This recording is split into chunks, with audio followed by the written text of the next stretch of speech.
లోక్సభ రాష్ట్ర అసెంబ్లీలకు ఏకకాలంలో ఎన్నికల నిర్వహణకు ఉద్దేశించిన జమిలీ ఎన్నికల బిల్లు అనుకున్నట్టే నిన్న లోక్సభ ముందుకు వచ్చింది. అయితే బిల్లును తీవ్రంగా వ్యతిరేకించిన విపక్షాలు పార్లమెంటును స్తంభింపచేసే ప్రయత్నాలు చేశాయి. ఓటింగ్ కు ముందు జమిలీ బిల్లుపై విపక్షాలు తీవ్ర అభ్యంతరం వ్యక్తం చేశాయి.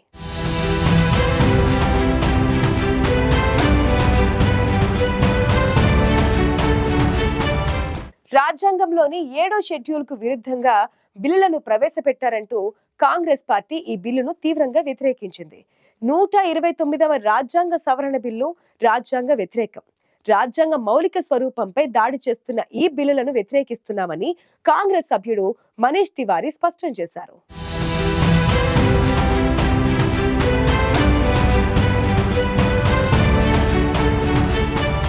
లోక్సభ ముందుకు one nation one election bill వచ్చేసింది. దీనికోసం ప్రతిపాదించిన 129వ రాజ్యాంగ సవరణ బిల్లు సహా కేంద్ర పాలిత ప్రాంతాలకు సంబంధించిన చట్ట సవరణ బిల్లును కేంద్ర న్యాయశాఖ మంత్రి అర్జున్ రామ్ మేఘ్వాల్ మంగళవారం లోక్సభలో ప్రవేశపెట్టారు. ఎన్డీఏ మిత్ర పక్షాలు ఈ బిల్లులకు సంపూర్ణ మద్దతు ప్రకటించాయి.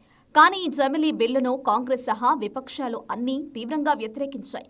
కానీ బిల్లు గురించిన సాధ్యాసాధ్యాలపై పూర్తిస్థాయి చర్చ జరిగేందుకు వేలుగా ఈ బిల్లును సంయుక్త పార్లమెంటరీ కమిటీకి పంపనున్నారు. జమిలీ బిల్లును లోక్సభ పరిగణలోకి తీసుకోవడంపై విపక్ష సభ్యులు ఓటింగ్ కోరారు.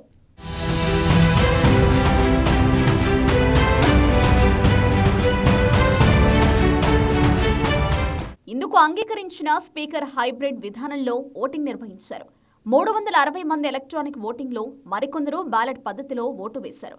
ఎలక్ట్రానిక్ పద్ధతిలో అనుకూలంగా 269 మంది, వ్యతిరేకంగా 198 మంది ఓటు వేశారు. దీనితో జమిలీ ఎన్నికలు బిల్లులో ప్రవేశపెట్టేందుకు లోక్సభ ఆమోదం లభించినట్లయింది. ఓటింగ్కు ముందు జమిలీ బిల్లుపై విపక్షాలు తీవ్ర అభ్యంతరం వ్యక్తం చేశాయి. 129వ రాజ్యాంగ సవరణ బిల్లు రాజ్యాంగ వ్యతిరేకం. రాజ్యాంగ మౌలిక స్వరూపంపై దాడి చేస్తున్న ఈ బిల్లులను వ్యతిరేకిస్తున్నామని కాంగ్రెస్ సభ్యుడు మనీష్ తివారీ స్పష్టం చేశారు.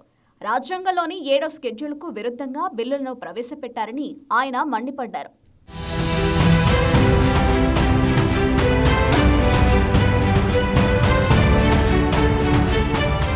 రాజ్యాంగ సవరణ బిల్లు దేశ ఎన్నికల ప్రక్రియని సమూలంగా మార్చివేస్తుందని, దీనిపై చర్చ జరగాలని ఆర్ఎస్పీ సభ్యుడు ప్రేమచంద్ర పట్టుబట్టారు. ఏకకాల ఎన్నికల బిల్లు ద్వారా రాజ్యాంగ విధ్వంసానికి పాల్పడుతున్నారు అని సమాజ్వాదీ నేత ధర్మేంద్ర యాదవ్ ఆరోపించారు. జమిలీ ఎన్నికలు నియంతృత్వానికి దారితీస్తాయని ఆందోళన వ్యక్తం చేశారు. జమిలీ ఎన్నికలంటే రాష్ట్రాల హక్కులను దెబ్బతీయడమే అని టీఎంసీ సభ్యుడు కళ్యాణ్ బెనర్జీ ఆరోపించారు. జమిలీ ఎన్నికలు ప్రజాస్వామ్యానికి వైరస్ లాంటివని విమర్శించారు. కేవలం ఒక వ్యక్తి కలను నెరవేర్చేందుకే బిల్లు పెట్టారని బెనర్జీ ఆరోపించారు.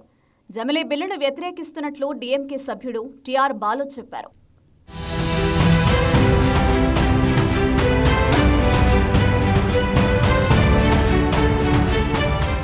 అయితే ఎన్డీఏ మిత్రపక్షమైన టీడీపీ జమిలీ ఎన్నికల బిల్లుకు మద్దతు తెలిపింది.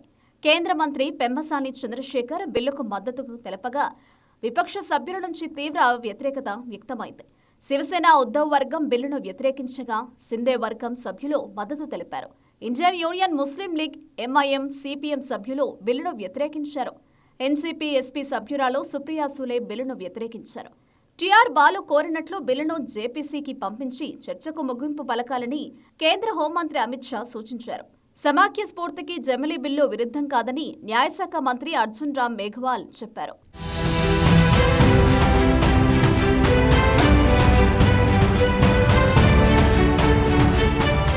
లోక్సభ, రాష్ట్రాల అసెంబ్లీ ఎన్నికలు ఒకేసారి నిర్వహిస్తే ఎంత ఖర్చవుతుందనే విషయంపై సెంటర్ ఫర్ మీడియా సర్వీసెస్ గత ఏడాదిలోనే అంచనాలను విడుదల చేసింది.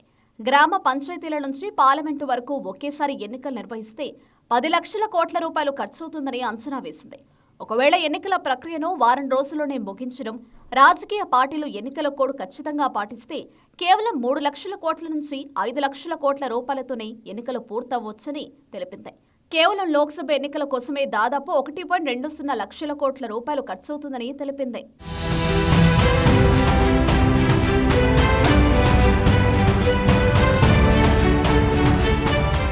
లోక్సభ ఎన్నికల కోసం 1.20 లక్షల కోట్ల రూపాయలు ఖర్చు అవనుండగా రాష్ట్రాల అసెంబ్లీ ఎన్నికలకు 3 లక్షల కోట్ల రూపాయలు ఖర్చవుతుందని అంచనాలున్నాయి. వీటితో పాటు మున్సిపాలిటీలకు, జిల్లా పరిషత్, మండల, గ్రామ పంచాయతీల ఎన్నికలకు మరో 5.30 లక్షల కోట్ల రూపాయలు ఖర్చవుతుందని అంచనాలున్నాయి. మరి బిల్లు పాస్ అయి అమల్లోకి వచ్చేసరికి ఇది మరింత పెరిగే అవకాశం ఉంది.